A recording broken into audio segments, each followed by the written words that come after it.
Kapolresta Bandar Lampung Kombes Pol Abdul Waras bersama pejabat utama Polresta Bandar Lampung menyerahkan motor milik Barlian yang merupakan ojek online yang sempat dibegal.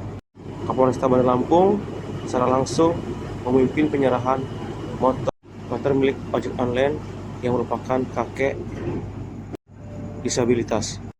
Pihaknya melakukan penyerahan tersebut sebagai perwujudan dari arahan Presiden Prabowo Subianto, yang mana jika kalau tidak bisa membantu banyak orang, maka bantu satu orang, dan kalau tidak bisa membantu satu orang, jangan membuat orang susah.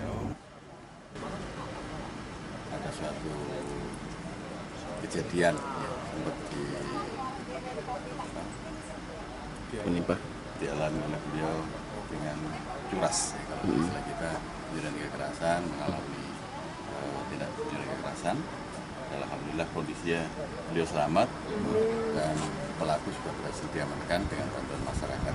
Hari ini kami dari jajaran Polresta Bandar Lampung menyerahkan barang bukti kejadian tersebut kepada beliau karena kita tahu dengan kondisi beliau yang dengan kekurangan kami akan tapi masih semangat bekerja kita berikan, semoga bisa bermanfaat kembali untuk beliau mencari nafkah di waktu. Ini kita serahkan langsung ke kediaman beliau di daerah Apa lagi bang? Sip. Nyampe ke sini. Jadi nggak kena Pak ya? Enggak.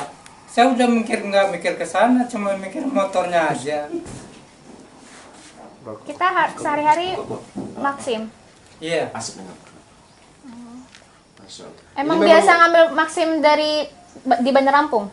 Kalau yang kejadian itu orderan pertama dia nggak bisa bayar, nggak punya duit. Iya. Katanya duitnya ada temen dia, cuma kayaknya itu cuma modus itu. Terus yang kedua dia nelpon aja, tolong antarin saya ke tempat bibi katanya. Di Mina Pengantin, Jalan Mina Pengantin. Nah, maksudnya rutinitas Bapak ini memang sehari-hari Ojol di Ojol. Bandar Lampung. Iya. Udah berapa lama jadi ojol, Pak? Mungkin ada 5 tahunan. Berangkat dari rumah jam berapa Bapak? Setiap habis subuh saya itu udah langsung siap. Ya mungkin dari rumah ini sekitar mendekat jam 6 gitu. Sampai di Bandar Lampung? Ya paling antara setengah 7 lah paling di bundaran. Tapi biasanya di Natar udah dapat dikit-dikit itu. Pulang ke rumah lagi sini jam berapa? Biasa? Habis sholat asar. Cuma karena jaket saya kan agak kesini, nggak kena leher saya. Cuma maksa-maksa aja gitu.